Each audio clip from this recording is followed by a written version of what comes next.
한미 정상회담이 이제 일주일 앞으로 다가왔습니다. 윤 대통령이 미국 방문을 앞두고 외신과 인터뷰를 진행했는데요. 여러 조건을 붙였지만 사실상 우크라이나에 살상 무기를 지원할 수 있다고 문을 열어놨습니다.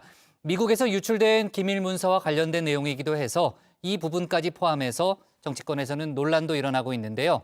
관련 내용을 유한울 체커가 정리했습니다. 네, 5시 하면 다정해 정혜원들의 뉴스 큐레이터 울체커입니다. 수요일의 뉴스픽 5 바로 들어갑니다. 오늘 준비한 소식은요. 군사 지원 고려, 뒷북 이어 정쟁, 민주주의 위협, 열기구 나올라 벌써 18명으로 가져왔습니다.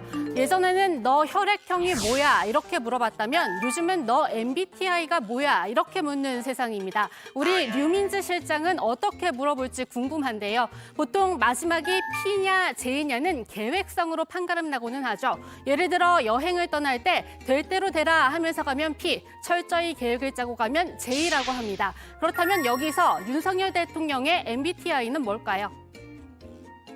AI 윤석열입니다. 윤석열 후보의 MBTI는 ENFJ입니다. 찾아보니 정의로운 사회운동가라고 하네요. 네, J라면 이제 딱 일주일 앞으로 다가온 한미 정상회담도 철저히 준비하고 있을 텐데요. 지금까지는 재미로 한번 살펴봤고요. 개인 성향과 상관없이 이런 국가 중대사의 철두철미한 준비는 필수입니다.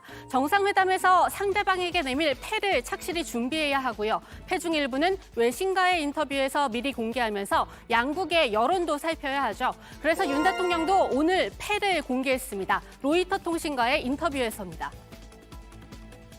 민간인에 대한 대규모 공격, 학살, 심각한 전쟁법 위반과 같이 국제사회가 용납할 수 없는 상황이 있다면 우리가 인도주의적 또는 재정적 지원만 고집하는 것이 어려워질 수 있습니다. 네, 우크라이나 전쟁에 대한 발언이었는데요. 로이터 통신은 우리나라가 살상무기 지원 가능성을 배제한 지 1년여 만에 무기 제공 의향을 처음으로 내비쳤다고 해석했습니다. 살상무기 지원, 미국 등 서방 국가가 그동안 계속 압박해왔던 부분이라고도 설명했는데요. 우리 정부 실제로 그동안 교전 국가의 무기 수출 금지라는 정책을 유지해왔습니다. 러시아의 눈치도 볼 수밖에 없는 상황이었죠. 우크라이나에 대해서 늘 인도적인 그런 평화적인 지원을 국제사회와 연대해서 해왔고 살상 무기라든가 이런 것은 공급한 사실이 없습니다만은 어디까지나 우리 주권의 문제이고 우리는 세계 모든 나라들 러시아를 포함해서 다 평화적이고 좋은 관계를 유지하려고 노력하고 있다는 사실은 알아주셨으면 합니다.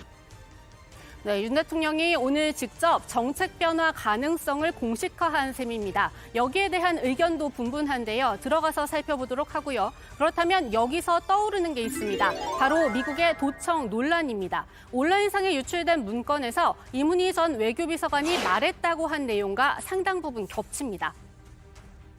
이문희 전 외교비서관은 미국 요청에 따라 포탄을 제공할 때 미국이 최종 사용자가 되지 않을 수 있다는 우려가 있다고 언급합니다. 우크라이나전에 살상무기를 제공하지 않는다는 정부 정책을 바꾸는 게 유일한 방법일 수 있다고 제안합니다. 그러자 김 전 실장은 윤 대통령의 국빈 방문과 우크라이나 무기 지원 발표가 겹치면 두 사안을 거래했다는 여론이 일 수 있다고 우려합니다. 해당 문건에 따르면 두 사람은 고민 끝에 이 포탄을 폴란드에 판매해서 우회 수출하는 방안까지도 이야기했죠. 이 내용이 그대로 이뤄진 게 아닌가 이렇게 의심 가능한 정황도 속속 드러나고 있습니다. 먼저 폴란드 총리가 미국 뉴욕타임스와의 인터뷰에서 그동안 관련 논의를 우리나라와 해왔다고 밝혔습니다.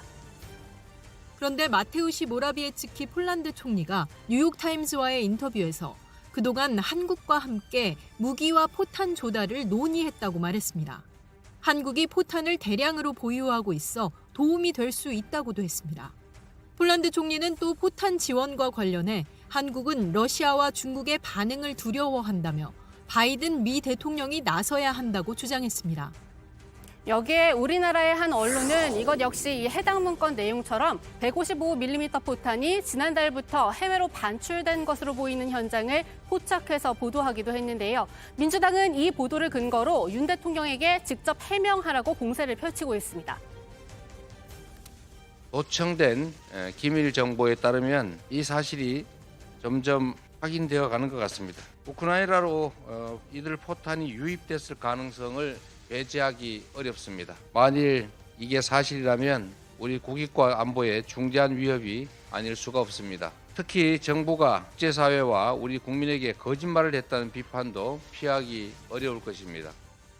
그렇다면 여기까지 이 유출된 문건 내용 사실상 그대로 이뤄졌다고 볼 수 있는데요. 여기에 미국은 해당 문건에 대해 기밀 문서 유출 용의자라면서 헬기와 장갑차까지 동원해 공군 소속 21살 잭 테세이라를 체포했죠. 미국 국방부는 저희 JTBC 외교안보팀의 취재 결과 온라인에 떠도는 문서, 최근 고위직들에게 다운받지 말라 이렇게 경고성 지침까지 내렸다는데요. 결정적으로 오스틴 국방장관이 이 기밀 유출에 대해 유감을 표명했습니다. 미국은 정상회담 조율차 현지를 찾은 김태효 국가안보실 1차장한테 유감 표명도 했다는데요. 추가적인 상황이 나올 때마다 긴밀하게 소통을 하기로 확답을 줬고요. 저를 만날 때마다 유감 표명, 그리고 앞으로 긴밀한 공조 약속. 그래서 어떤 경우에도 양국이 신뢰와 믿음을 흔들리지 말자. 그렇다면 우리나라는 왜 논란이 처음 불거졌을 당시 이 위조를 이야기하면서 도청 의혹을 제기하는 것을 두고 외교 자해 행위라고 한 건지 의문이 드는 게 사실입니다. 이 섣부른 대응이라는 지적을 피하기가 어렵다는 비판이 나오는데요. 그런데 더 이상의 뚜렷한 입장 표명은 없이 한미 동맹을 강조하는 대통령실 그리고 윤 대통령입니다. 한미 동맹은 이익에 따라 이합 집산하는 관계가 아니라 자유민주주의, 시장 경제라는 보편적 가치에 기반한 동맹이라면서 한미는 이해가 대립하거나 문제가 생겨도 충분히 조정할 수 있는 회복력 있는 가치 동맹이다. 이렇게 말했습니다. 지금 이 발언에 대해서 기자들이 도청 논란에 대한 입장인지를 묻자 대통령실 관계자는 동맹이 모든 이해관계가 일치할 수는 없다. 이 얘기에 부딪혀도 신뢰를 바탕으로 대화와 협상을 통해 이견을 극복하고 해결할 수 있다고만 답했는데요. 이런 문제에는 바로 인플레이션 감축법 IRA도 들어갑니다. 미국 정부가 IRA 세부 지침을 발표하면서 이 발표한 보조금 지원 대상 전기차에 우리 기업들이 빠진 건데요. 이 유출된 기밀 문건에 따르면 김성환 전 실장이 이문희 전 비서관의 의견에 반대한 건 윤 대통령의 미국 방문 그리고 살상무기 지원 금지 정책 변화 얘기가 같이 나올 경우 거래로 의심받을 수 있다는 걸 우려해서였습니다. 하지만 정상 간의 회담은 거래입니다. 기브앤테이크가 확실해야 합니다. 우리나라가 우크라이나 무기 지원이라는 기브를 사실상 확실히 한 만큼 테이크에 있어서도요. 정상회담 개최에서 그치지 않고 IRA법 등도 확실히 챙겨와야 할 것 같습니다. 그렇지 않으면 야권을 중심으로 한일 정상회담 국면부터 계속 나오는 다음과 같은 비판 피하기 어려워 보입니다.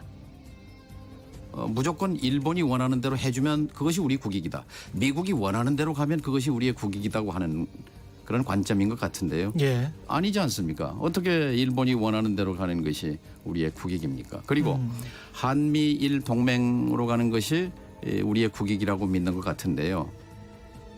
두 번째 픽은 뒷북이어 정쟁입니다. 인천 미추홀구 전세 사기 사건 피해자가 처음으로 극단적인 선택을 한 건 지난 2월이었습니다. 그로부터 49일이 지났는데요. 49제에 맞춰 출범한 전국 단위의 대책위원회. 어제 저녁 미추홀구에 있는 주한역 광장에서 추모식을 겸한 출범식을 가졌습니다.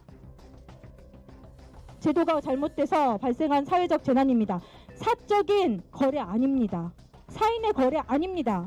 지금 정부에서 주는 대책들은 사인의 거래이기 때문에 우리가 해줄 수 있는 건 이거밖에 없어. 기존에 있는 대책들로 너네들 땜빵식으로밖에 해줄 수 없어라고 얘기하고 있습니다.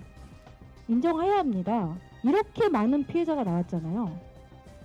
건축왕이라고 불리는 남모 씨는 인천 미추홀구 일대에 주택 2,800여 채를 가지고 있었습니다. 그런데 가족과 측근 50여 명에게 명의를 쪼개놓아서 전세 사기를 입은 피해자는 책임을 물어야 하는 실제 주인이 누구인지 제때 파악조차 할 수 없었는데요. 이 저희 취재진이 해당 동네를 직접 둘러보니까 실제로 한 집 건너 한 집 꼴로 피해자가 많았습니다. 이 동네 안에서만은 벌써 저희 2동, 이쪽 2동, 여기 한 동에 5동이 있고 뭐 엄청 많아요. 가시다가 나홀로 아파트가 있네 하시면 딱 거기는 경매 당했구나 이렇게 생각하시면 될 정도예요. 여기에 경기도 화성시 동탄 신도시에서도 오피스텔 250여 채를 소유한 임대인이 이 파산 절차를 밟고 있어서 피해자가 속출하고 있는데요. 결국 정치권이 뒤늦게 대책 마련에 뛰어들었다는 소식 어제 전해드렸죠. 어제 윤 대통령이 지시한 경매 중단, 정부가 구체적인 대책을 마련하고 있고요. 국민의힘은 TF를 만들고 내일 당정 협의를 열고 민주당은 특별법 제정을 재차 강조하는 등 모두 바쁘게 움직이는 중입니다. 그런데 또 정쟁이 시작될 기미가 보이고 있습니다. 이 사건과 또 다른 지역에 있는 유사한 사건의 주범인 배후에 인천 지역 유력 정치인, 당시 여당이든 더불어민주당의 유력 정치인이 관련됐다는 제보가 계속 들어오고 있습니다. 여기에 대한 수사 단계 철저한 수사를 촉구합니다. 아무런 움직임을 보이지 않던 정부는 세 번째 희생자가 나온 뒤에야 늦장 대응을 했습니다. 정부가 신속하게 조치를 취했다면 추가 희생을 막을 수 있었다는 점에서 윤석열 정부와 대통령은 책임을 통감하고 유가족과 피해자들에게 진심 어린 사과를 하기를 촉구합니다. 하지만 여기에 힘을 빼기에는 이 전세 사기 방지 관련 법안 지난해 9월 국회 들어서 이 27건 발의됐지만 이 중 아직 17건이 상임위에 발의 묶여 있다는 사실을 기억해야 할 것 같습니다. 네, 다음 픽은 민주주의 위협입니다. 오늘은 학생과 시민이 중심이 돼서 일으킨 반독재 민주주의 운동으로 이승만 대통령의 하야로 이어졌죠. 4.19 혁명이 일어난 지 63주년이 되는 날입니다. 윤 대통령은 현직 대통령으로서는 이 통상 10주기에만 참석하는 관례를 깨고 16년 만에 기념식에 참석했는데요. 자유민주주의를 강조했습니다. 그러면서 갑자기 이렇게 말합니다. 우리가 피와 땀으로 지켜온 민주주의는 늘 위기와 도전을 받고 있습니다. 독재와 폭력과 돈에 의한 매수로 도전을 받을 수도 있습니다. 그러나 지금 세계는 허위 선동, 가짜 뉴스, 협박, 폭력 선동 이런 것들이 진실과 자유로운 여론 형성에 기반해야 하는 민주적 의사결정 시스템을 왜곡하고 위협하고 있습니다. 네, 가짜뉴스, 허위선동, 돈에 의한 매수 모두 민주당을 겨냥한 거란 해석이 나오는데요. 오늘 이재명 대표도 기념식에 참석했죠. 두 사람은 어색한 악수만 나눴습니다. 네, 네 번째 픽은 열기구 나올라입니다. 지옥철을 넘어서 김포 골병 라인으로 불리는 김포 골드라인. 뉴스픽에서도 전해드린 것처럼 정부와 지자체가 앞다퉈서 대책을 내놓고 있습니다. 그중 하나로 언급되는 수륙 양용버스. 비판과 조롱에 부딪히자 서울시가 대안으로 수상버스를 내놨는데요. 영국의 리버버스를 도입하는 겁니다. 하지만 일각에선 계속해서 현실성 없는 대책이라고 비판이 나오고 있습니다. 김포의 지역구를 둔 박상혁 민주당 의원의 말입니다. 한 번도 실증되지 않은 것들을 마치 현실적인 대책인 것처럼 얘기하니까 시민 여러분들께서 어제 이런 얘기를 하시더라고요. 그럼 이제 열기구 타자는 얘기까지 나올 것 같다. 이럴 정도로 이 현실성 없는 대책 때문에 오히려 지금의 문제가 희화된다고 저는 생각합니다.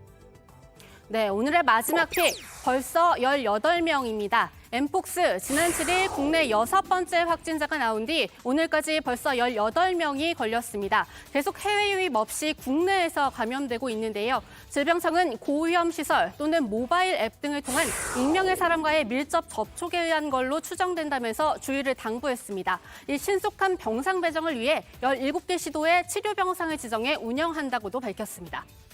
네, 오늘의 뉴스픽은 여기까지입니다. 들어가서 원픽 뽑겠습니다. 뉴스픽 5였습니다.